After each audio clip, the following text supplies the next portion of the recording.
Welcome to Positive Talk with Kevin McDonald. Hey, that's me. Hi, and welcome to Positive Talk. Our show features the best positive stories and people from around the globe as we endeavor to answer the universal question of why am I here and what is my purpose? Understanding that can change everything, and knowing your greatness is fundamental to living your best life. So join us right now as together we work to create the adventure of our lifetime. And welcome to the show, everybody. It's Wednesday at 4 o'clock, and this is the adventure of my lifetime. And I do have to tell you, we've got a great guest here today because I always like to save the best for the last. And this is our last show for a while on KKNW. And I hope that everything works out and I'll be able to return at one point. But first, I have to talk to my friend Eric because this is a 20-year adventure in the making. Eric, how are you? Hey, good afternoon, Kevin. How are you today? I'm awesome, thank you. It's a beautiful day. Well, it's rainy. We're gonna get another atmospheric river, so you can go fishing in the air, maybe. Yeah. Looks like we got showers for a couple days, but then it looks like a partly to mostly sunny weekend. So I'll take it. I will indeed as well. Temperatures above 50 degrees in February. I know. Sounds good to me. It does sound good. And by the way, you've known this for the last couple of weeks that this is that we need to take a little hiatus from KKNW. I have got to tell you, I've enjoyed my time here. You are the utmost professional, and you are a great guy to work with every day on the air. Well, thank you very much. And the feeling is mutual, and we're sorry to see you go, but hope to have you back here before 20 years pass. Well, it better be before 20 years pass. I can tell you that right now.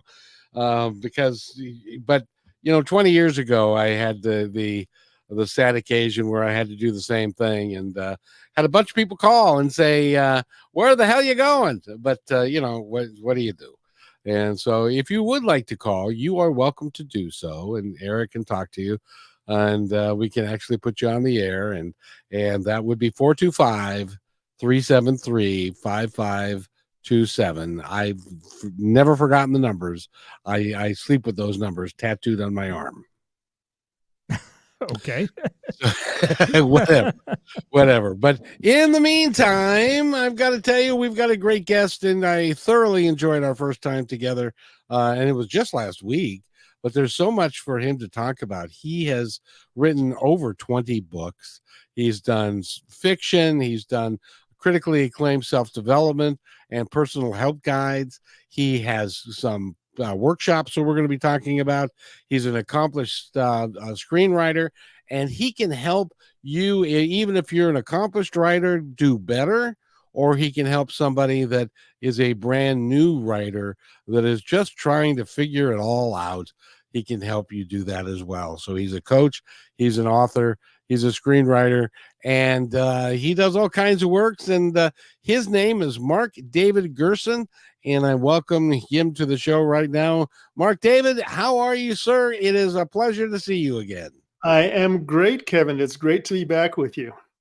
I tell you, the last time that we talked, I learned a great deal about you, even some of the books that and some of the things that I talk about, like intuition and following your heart and living your best life. You live those philosophies, don't you?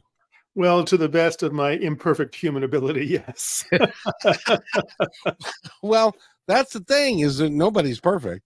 Right. But if you set the proper intentions and you intend to do the very best you can, even though sometimes it doesn't work out as well as you'd hoped, but most of the time it's a good idea anyway to follow, don't you think? Right. In fact, I talk about perfection and perfectionism a lot in my books for writers and in some of my Way of the Fool books as well, because honestly, perfection, we all think we want it, but it doesn't really exist. So it's kind of a pointless exercise to go after it. Now, you've written over 20 books. You've got, I think 3 on the way that you're birthing this year, and maybe by the time we get done there'll be 4. I don't know. Or 5, who knows? But you are a prolific writer, and so somebody from the outside would look at you and say, "Boy, he's really talented, and he's done a lot of stuff. He's living his dream and stuff." So it's easy for others to look at you and say, "Man, Mark David Gerson has it all together." Oh God, I wish. Well, so what was it that got you started in writing and following your dreams in this way? Well, I never wanted to be a writer. I never thought I was creative. And in school, I ran from anything that involved creativity and writing. Um, but apparently, there was a destiny that I couldn't run fast enough to avoid. You can run, but you can't hide, right? Well, I couldn't even run fast enough. And little by little, I like to joke that my muse tricked me to becoming a writer. So little by little, it happened until suddenly I realized, wow, I'm actually earning my living writing, and it's nothing I really thought I wanted to do, but this is what I want to do. This is what I want to be. This is really who I am. Now, originally, did you not want to write because you didn't think you could, or Well, I think that looking back, because at the time I don't think I had a reason. I just knew I didn't want to do it. But looking back, I think I was terrified of being judged. And when you're dealing with the creative arts, whatever they are, there's no black and white. It's all shades of gray, and which means there's no universal right way and there's no universal wrong way. And I was just terrified that I would get ridiculed, I would be humiliated, I would be judged. And so I gravitated toward math when I was in school, because in math there was only one right answer, and if you got that one right answer, well, you couldn't be judged. But I had some experiences that kind of opened me up to my creativity, and once that happened, there was no turning back. well, the fun part for me to talk to someone like you is that you went through a journey in your life that led you to this, and you had people that came into your life that pushed you in this direction, and that happens to, I think, a lot of us if we pay attention and say yes to those things. Because I remember the last time that we talked, there was a young lady who wanted you to go to a seminar or A creative writing workshop. and you were hesitant to do that, but she was, and the way you described it was that she was a mild-mannered young lady, but in this particular case, she would not take no for an answer. That is very correct. And she was not the sort of person who would normally not take no for an answer. So that was what was so unusual about the situation. And I was working at the time as in-house as a freelance magazine editor at a Toronto magazine. And it was a Monday morning, and Karen came into the office and corralled me and said, I took this writing workshop at the University of Toronto on Saturday, and you have to take it. And I didn't say no way in hell, but I certainly, but that was pretty much what I was thinking, because again, although I was writing at the time, I was doing freelance magazine writing and corporate writing and government writing. I certainly wasn't writing anything from the heart, anything that was mine. And although I would have described myself then as a good writer, I certainly wouldn't have described myself as a creative writer. I would have described myself more as an artisan than an artist, maybe. But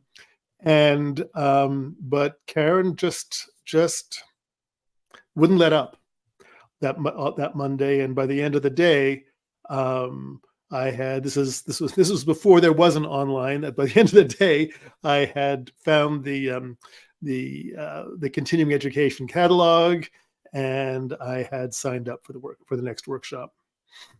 And when you got to the workshop, I'm curious to know, were you apprehensive or were you excited about the opportunity? Terrified, absolutely terrified. And because what Carol, the instructor, who later became my mentor, was really teaching us to do, and what I teach people to do now, is to go within, trust what you find there, and get it out onto the page, without judgment, without censorship, without second guessing. And I was all set to judge, second guess, and censor pretty much anything and everything. And I had a really rough time at the workshop, at least for the first part of the workshop, because I didn't want to go there. I was really, really reluctant to go there. I was scared to go there. And I was scared to go there for what I might discover. I was even more scared to go there for what I might have to reveal. But by the end of the workshop, I was hooked. And when Carol said, if anyone wants to continue with me from my home, I'm going to offer a series of I can't remember if it was monthly or occasional workshops to follow from this. And you talked about saying yes, and I said yes, and I worked with her at those workshops, and then as a writing. She was my writing mentor. She became my spiritual mentor, and really, it was that one moment in that magazine office in the Young Eglinton Center in Midtown Toronto that changed my life. That happens, I think, to a lot of us, that we have an event that we don't even know where it's going. And then suddenly it will change everything about who you are. And I really think that comes from somewhere else. It comes from the divine. It comes from our higher self. Do you agree with that? Absolutely. And again, however you want to characterize that, you can call it higher self, you can call it God, you can call it whatever you want, because it's something that our minds try to attach a label to, but it's beyond understanding. So we call it whatever we call it. But yes, it's bigger than our human self, however you want to characterize that. And that's happened to me multiple times over the years. I've had defining moments that I didn't know were defining, except in retrospect. That changed the course of my life. But that was certainly a big one, and seemed, there was nothing about it that seemed so huge on the surface. Right. Colleague comes up and says, "Go take a writing workshop," and you say, "No, yes," and not realizing what the import of that is. And I think in a sense we're protected from knowing the import of some of decisions like that, because if I had known, I think, in that moment in my life what this was going to do, I really would have run screaming from the building. as who I was then. Yes, but do you find, now this is the one thing that I have come to really enjoy, and that is, as I get older and I can now look back on the events of my life and the people who came into my life at a particular moment in time and then left, and somebody else came in to carry the ball a little bit farther, and then they left. I told you last time about the gentleman that really honestly changed my life, because I ended up going to college that I did not expect, ended up in a drama class and was the lead of several plays, and and that's where I met my wife, and we had kids and all that kind of stuff. So and then that was 40 years ago. And then 20 years ago, I had a guy that we were doing some spiritual work, and I was trying to, because I didn't understand everything, and I wanted to, because I felt like, is this all there is, or has to be more? And so I went in search of more, whatever that was. And he said, we should do a television show. And that ended up being the radio show that he decided that it wasn't for him, but it was for me. So I haven't talked to him in 20 years because his job was to push me to that next level, to get me on that path. And then I could take it from there. And it's that, like a relay race. They pass the baton from one person, one inspirational person to the next. yes, and the interesting thing is that neither of these people, since I haven't been in contact with them, has any idea. And this is kind of one of those teaching moments. They had no idea what impact they were going to have on my life. Well, and this woman in that Toronto magazine, who I have had no contact with for 40 years. That's a little terrifying. 30. I can't be that old, so that can't be right. But yeah, I mean, I haven't had contact with her probably, well, certainly since I left Toronto, but probably since I left the magazine. She has no idea. I have no idea where she is, what she's doing, and she certainly has no idea what she triggered in me with that one moment when she came back so enthusiastic from the writing workshop. And she never worked with this person again, and I worked with her for years. It's amazing. And the reason I bring that up is because I want this to be a teaching moment for everybody in the audience. If you are sitting in your car and you have got one of those moments where you don't know what you want to do, you like I say in the opening, I don't know what I want to do. Why am I here? What am I really supposed to do? What is my soul teaching me and telling me? Pay attention, because there are people around you that are trying to help you. I think it's important to say yes, even when we're terrified. And maybe it's important to say yes, mostly when we're terrified, because it's that terror that is probably showing us that something big is coming. Exactly. Now I got to ask you, because though you were concerned about judgment and about how people were going to judge your writing, what was your thought process when you finished your first novel and you decided that you were going to publish it and you sent it out? Was that also another scary moment? Not as much. I think I'd gotten past a bunch of that. Yeah, I think creative people are always concerned about how people view them, because if you're writing from deep places, then you're really exposing yourself on the page. And even in the Moon Quest, which is a fantasy novel, in a sense, it's still my story.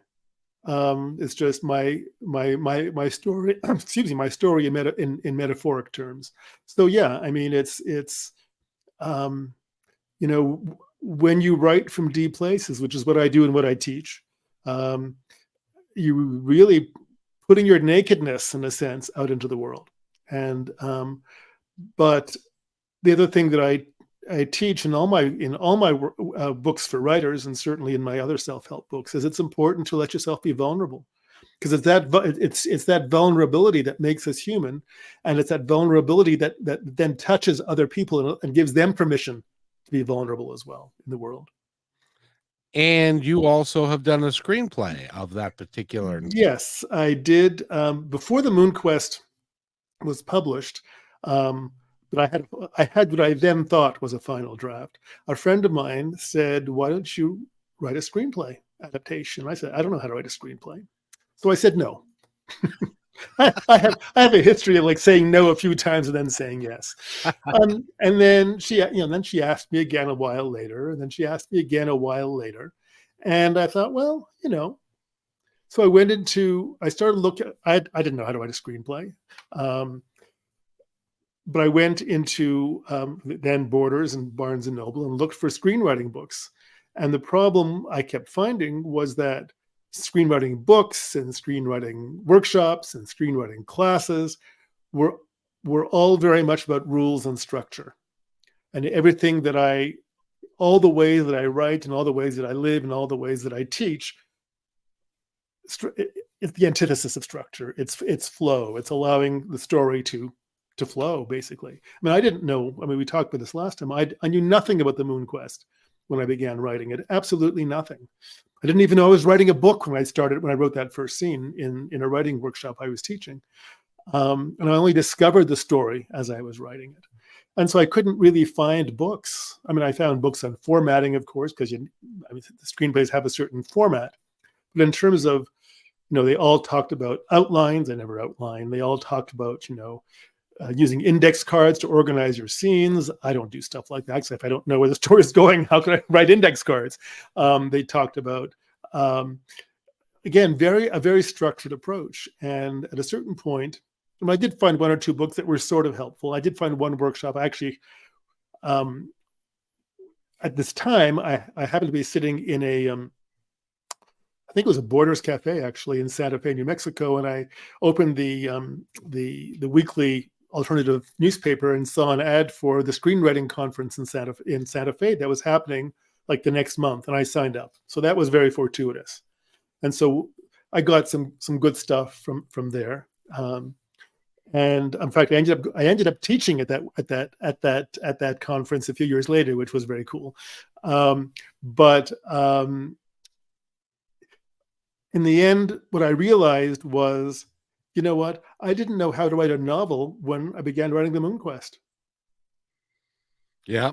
So if I could trust the story to put itself in novel form, could I trust the story now to take that novel form, which is just one form of the bigger story, and convert it into a different form? And that's what I did. And, I was more confident, sort of, about the novel because I read novels. I don't necessarily read screenplays. So, when I put the screenplay out into the world for the first time, I thought, this is probably not very good. But the first person who read it wanted to produce it. And they're still working on that process. And we're still working on it, yeah. But the good news is that she is now interested in, because I've done screenplays of all the stories in the series. The third story, The Sun Quest, I actually wrote the screenplay first and then wrote the novel from that. That's the first time I ever did that. But she's interested in producing the entire series. So, of course, as the project has gotten bigger, it's gotten more complicated, more expensive, and more challenging. But I'm confident that it is going to happen. I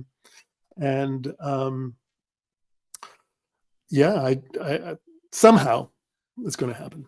Well, and I would then like to submit again that when you were sitting in that cafe and you were looking at a magazine, a alternative magazine, and you opened up the magazine to the ad, that was by design. Absolutely. The timing was perfect. I was ready to do it at that moment. And there was the workshop. There was a conference, rather. Major conference on screenwriting happening where I happened to be. I had just gotten a new credit card that I could put it on the credit card. I mean, it was like everything came together for that. It all lined up for you. It all lined up. And then I can't remember if I told this story last time, but I was doing once The Moon Quest came out, I was doing one of my first book signings for it, and it was a Borders in Albuquerque, because that's where I was living at the time. Excuse me. And I was sitting at a table in the middle of the store. There was a big poster next to me that had a blow-up of the cover. It's a different cover now, the original cover. And the funny thing about doing book signings when you're not very well known is that people make a big detour around your table because they don't want to be hustled, right? But this woman saw the poster, was attracted by the poster. She came up and she picked up the book and she turned it over and looked at the cover, then turned it over and read the description on the back and looked at the picture and looked at me and said, "Oh, are you the author?" Well, I said yes, thinking nobody else would be stupid enough to sit here, but and take the kind of abuse of ignorance, of avoidance that I was getting. And she said, "This sounds great. I think it sounds going to make a great movie." And I said, "Well, it's funny you should say that because I've just written a screenplay adaptation of it." And she said, "Well, it's funny you should say that because I've just started an independent production company." Oh my. She said, "I'm going to buy the book. And if I like the book, I'm going to want to see the screenplay." Well, she loved the book. And to my amazement, I was less surprised that she loved the book. I was amazingly surprised that she loved the screenplay. because there I didn't have a lot of, again, I had no experience. It's not like I was immersed in the world of screenplays and screenwriting like I was in the world of, of fiction. I mean, I've been, a readaholic since since I could read, basically. So I read lots of books. I had not had that kind of level of experience with screenplays, so I really had no idea it was any good or not, and especially as I had not followed any of the so-called rules for screenwriting as in writing it. It's amazing to me because she was there, and do you know how many people have written screenplays and they shop them all over Hollywood?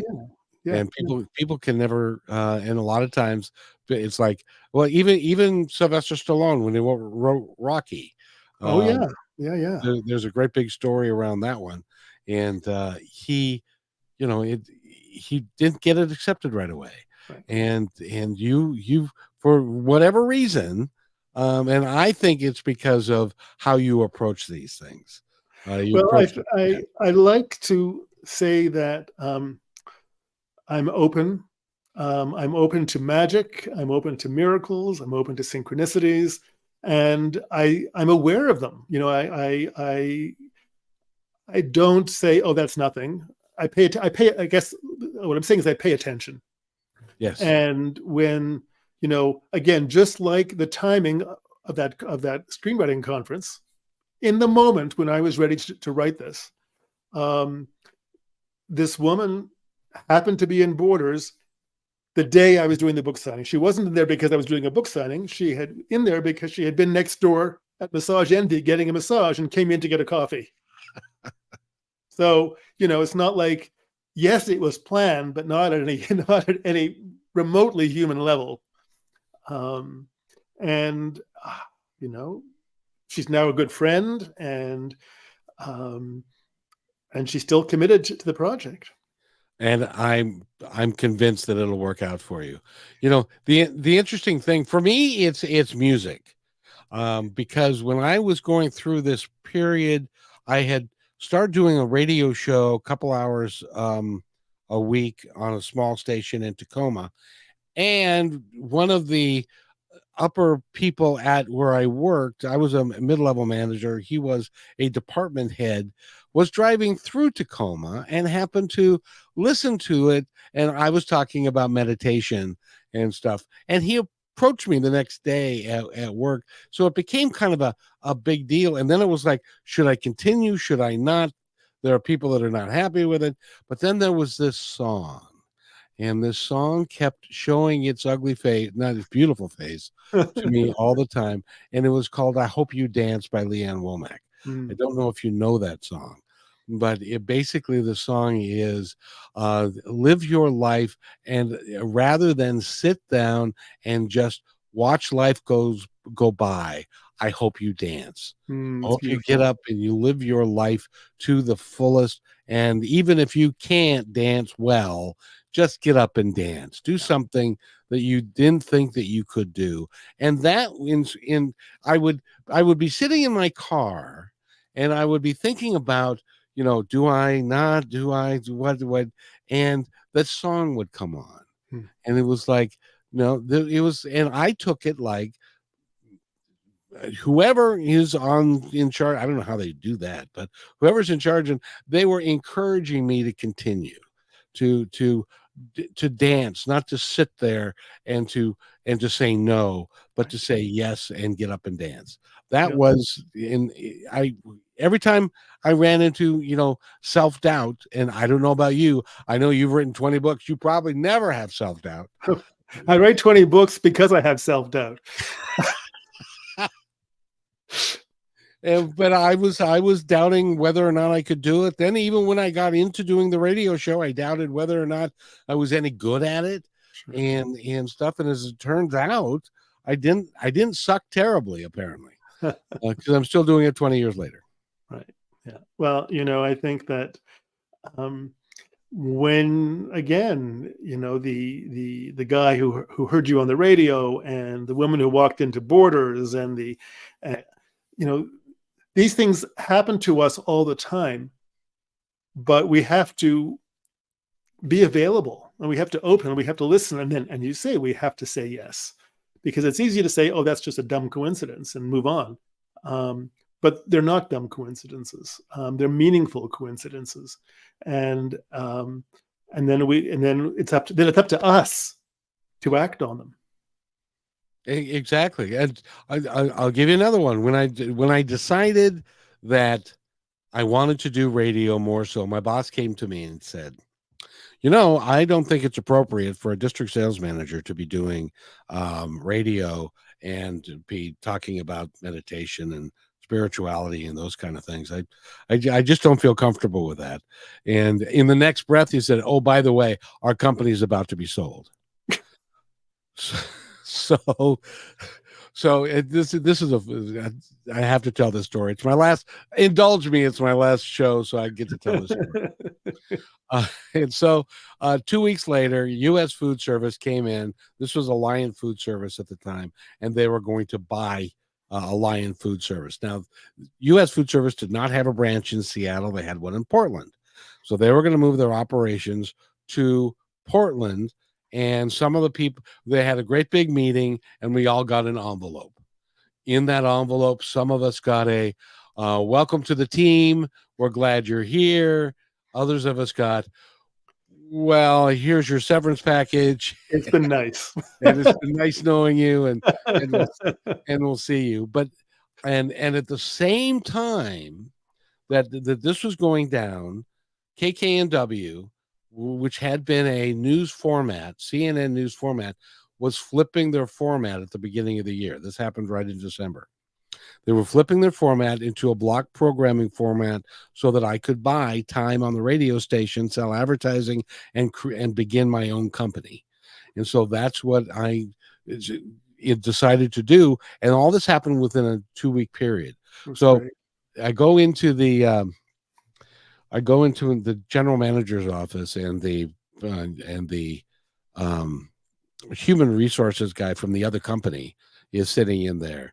And I said, hey, look, I don't want to work out of Portland. I've got another opportunity, but I'm going to need unemployment in order to make that happen.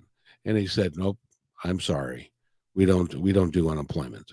And I said, well, let me paint a picture for you. You've got a guy who had my job before I had my job. He's now in procurement.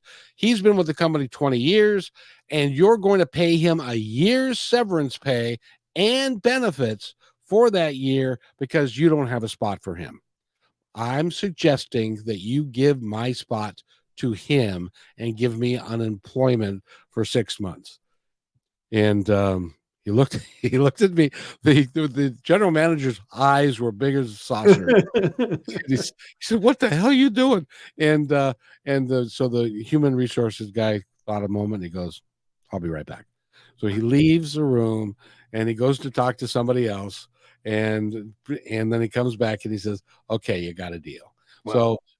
So I was able to save this other guy's job, right, who had and be able to strike out on my own and go to this new radio station and do the show 2 hours. And it was all of it just fell in line perfectly. And I got my unemployment for 6 months. And that was, so all of those things just kind of lined up. And that happens to us, doesn't it? That's exactly what I was going to say. That's what happens when we pay attention, when we're open, when we make ourselves available, and then when we say yes. Even if we have to say no a couple of times first, like I have done a few times. Well, I think maybe to say no the first time rather than to jump at everything, but it kept coming back. It's not like you said, no, I don't think so. And it was still there. And eventually you talked yourself into it. Well, that's how I ended up teaching too. I said no the first 2 times as well. And then actually I had a very powerful dream.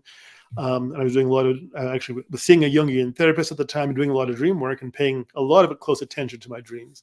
And the dream was there was no wiggle room on the interpretation of the dream, because basically in the dream, someone says, I have to teach. I mean, you can't really find a way around that. It was so clear. I woke up and I said, I guess that's it. I have to do this. And what do you think it is about you that said it that way rather than to say, man, wasn't that a weird dream, and go have a cup of coffee and go back to bed? Well, I think who I used to be um, before the creative opening led to the spiritual opening would have said that.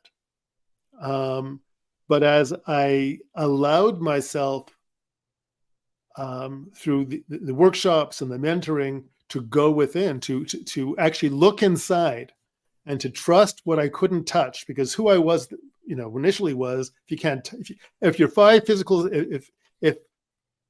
physical senses don't validate its existence, it doesn't exist. Right. And I got to the point where my five physical senses are now this much of a much bigger picture. And so, I began. So dream, paying attention to my dreams was part of it. The more I paid attention to my dreams, the more I remembered my dreams, and the more my dreams became interesting like that.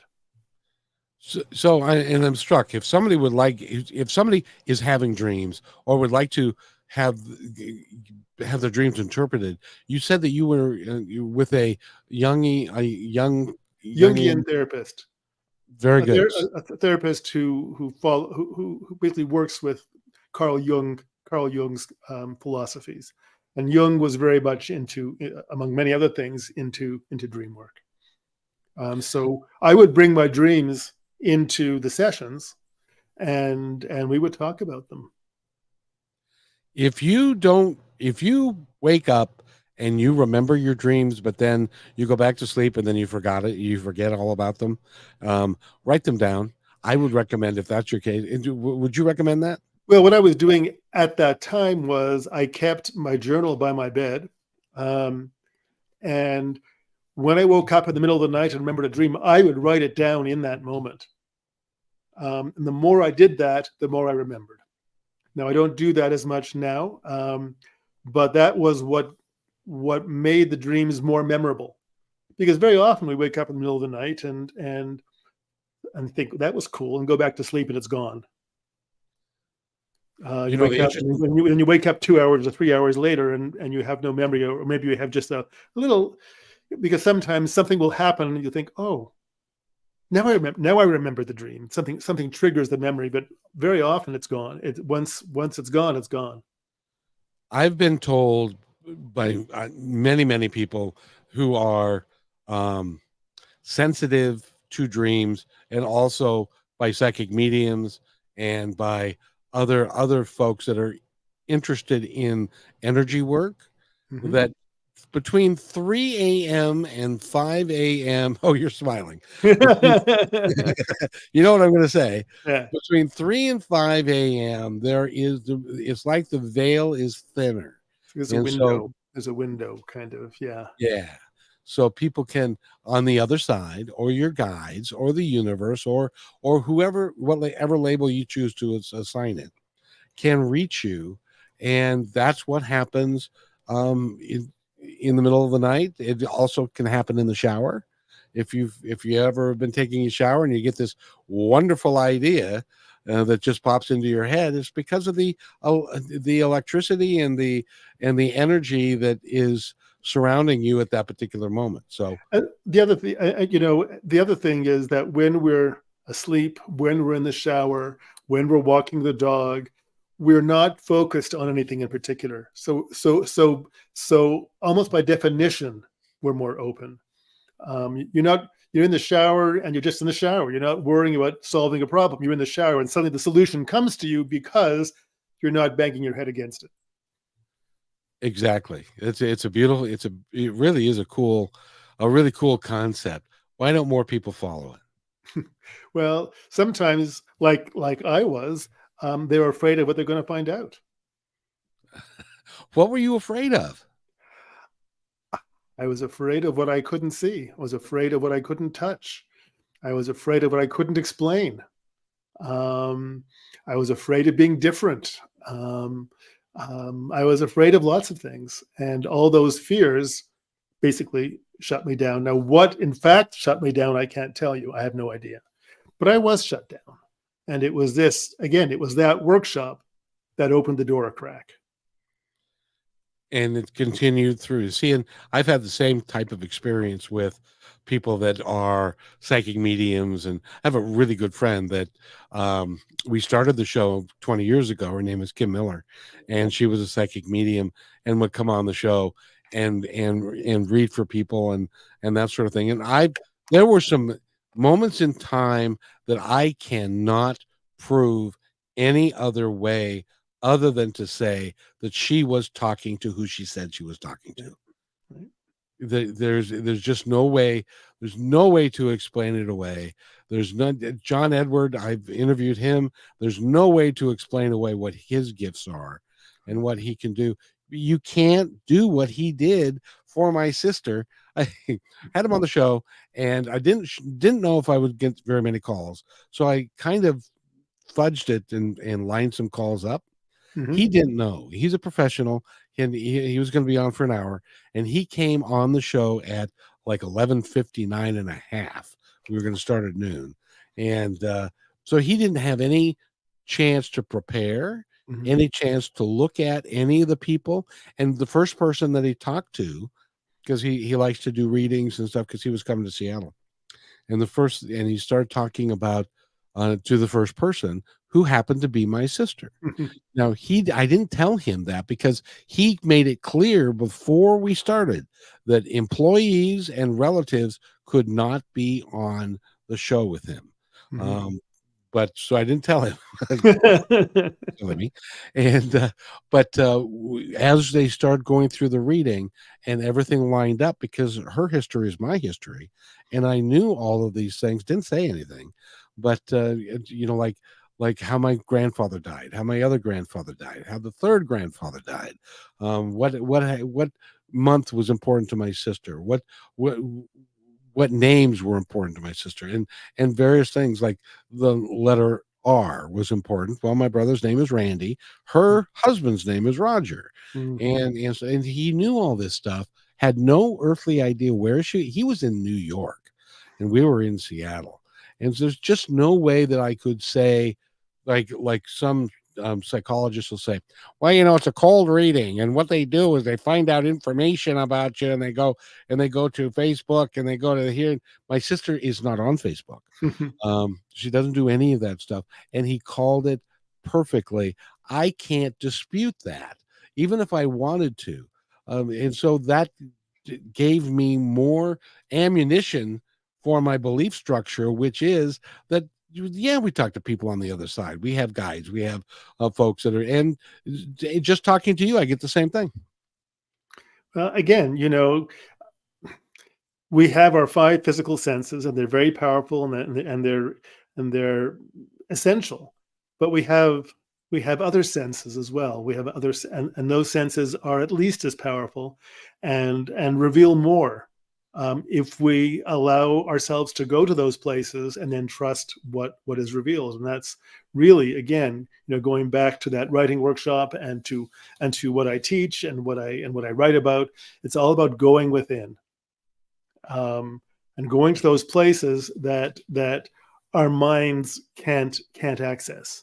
And if they do access, they don't trust them. Because we can't see it. We can't prove it. We can't. It's not logically, conventionally provable, and so we say no. And as I did, for many years. Well, that can't be true because you can't prove it. Well, yeah, I like to use the example. If we go back 200 years, and you're talking to a man on the street in like St. Louis, and we're getting ready to take a covered wagon to the west, and you said, there's going to be a time when there's going to be this little box, and you're going to turn the label on there, you're going to turn the little box on, and there's going to play music, and people are going to talk out of the little box, and so you would be called crazy, or burned as a witch. Yes, exactly. But that's what a radio is, or a TV. So you can't see the signal. You don't even have to go back 200 years. You can go back 50 years. That's true. I mean, the speed of change over the past 50 years, my own lifetime, you know, when I had that, you know, what I said, when I was talking to that workshop, there was no internet, Right. you know. An answering machine was a big deal back then. Remember answering machines? It was. It was so exciting to come home and have this little red blinking dot. And it was like, oh, good, somebody left a message. Right. Yeah. And I had my first answering machine was a Radio Shack answering machine that had this cool remote. You called in your number and hit a tone on this little remote, which triggered the machine to play back your messages. That was so cool. It was magic. And it was magic. And to think, yeah, and there was no voicemail. And of course, telephones were fixed to the wall. There weren't even plug-in phones yet at that point. So, and now to imagine that you walk around with in effect, the entire world in your pocket. It's not just a phone anymore. The entire world in your pocket. Well, who would have believed that? Well, Gene Roddenberry is the one who came up with some of that stuff, and that was science fiction back in the 60s and 70s. Of course, yeah. Well, you know, when I tell Siri to do something, it's the same thing as Jean-Luc Picard saying "computer, do it." Right? It's what's the difference?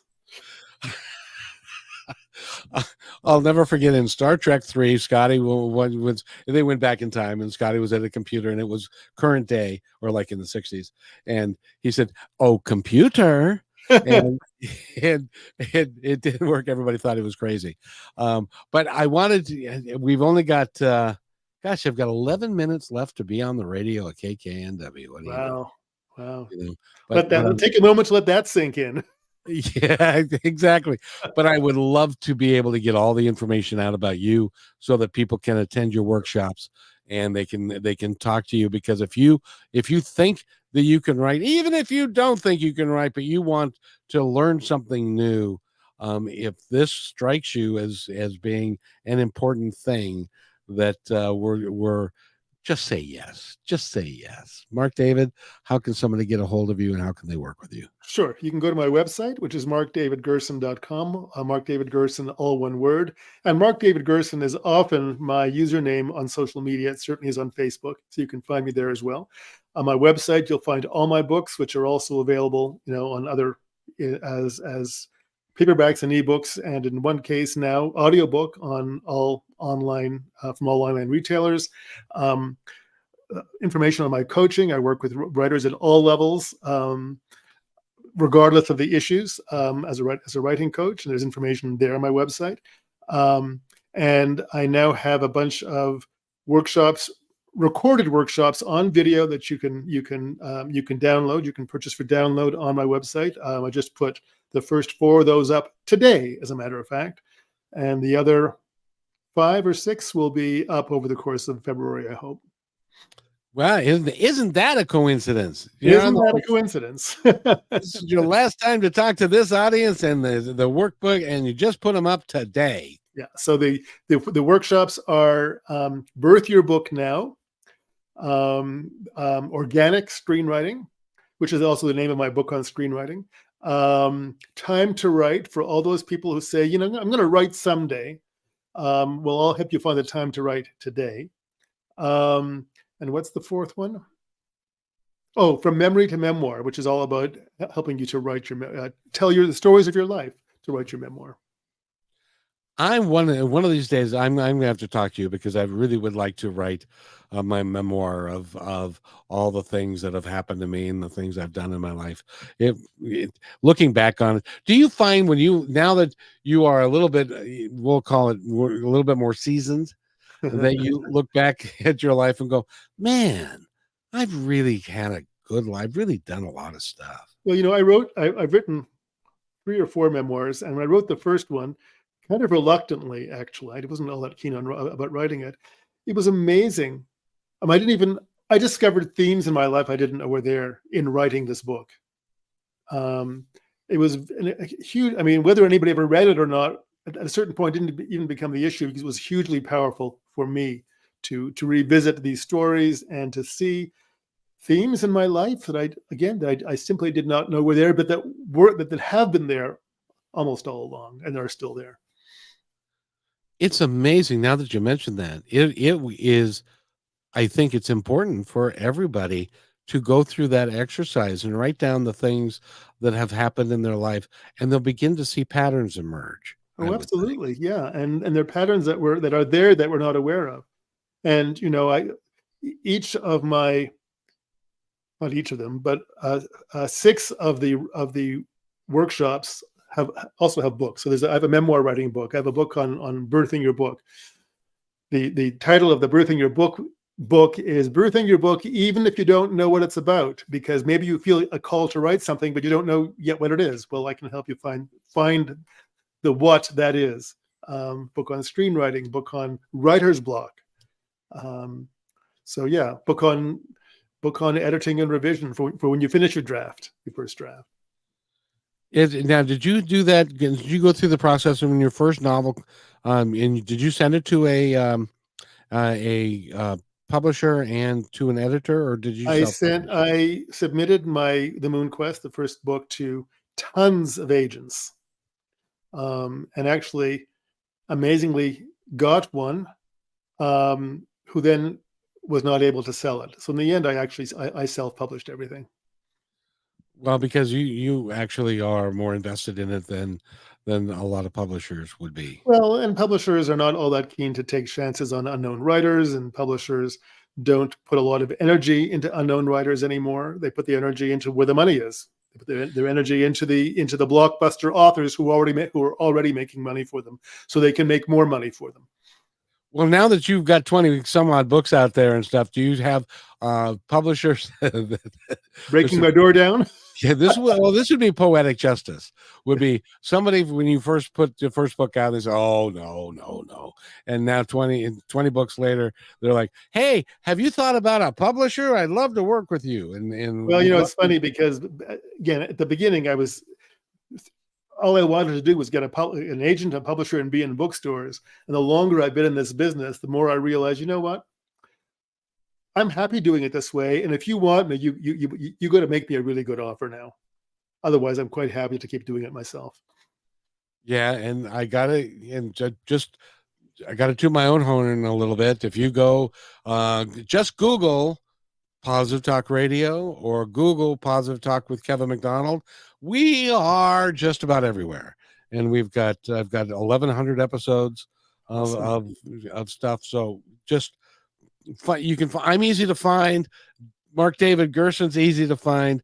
You can find yourself too but if you want to learn how to be a really top-notch writer, go talk to Mark David. I think Mark David would be able to help you a lot. Don't you think? I've helped lots of writers. I can help you find your idea, get your idea on the page, keep you accountable, help you find the time, and even walk you through some of the publishing stuff at the other end. And I really, really appreciate you being here, because I can't think of a better way to end than to have a author like you, who also is a very spiritual man and a very gifted at understanding how it all works and how it works for you. And it doesn't matter how anybody else thinks it works, right? Absolutely, yeah. And actually, I'm very honored to be your last guest on this show. Thank you very much. It's been great. I wouldn't have it any other way. And I've got just 2 minutes.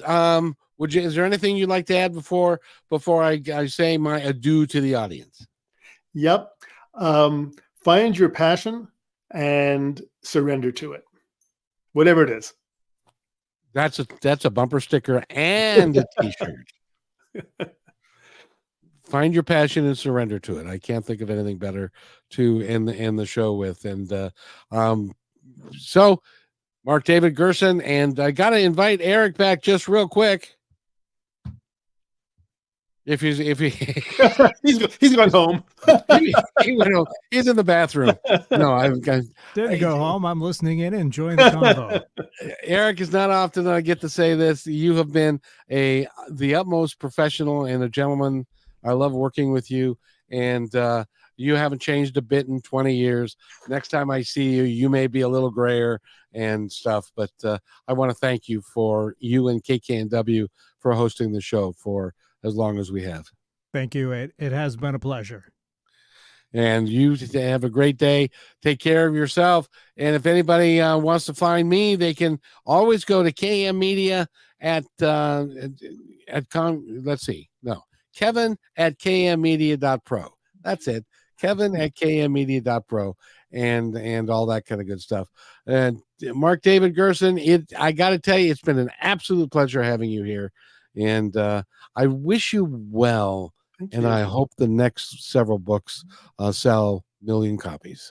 Works for me. Thank you so much, Kevin, and good luck to you as you move on as well. Thank it ain't over. It's it ain't over. And by the way, everybody, be kind to one another, because each other's all we've got. And I'll see you down the road somewhere. Have a great day, everybody.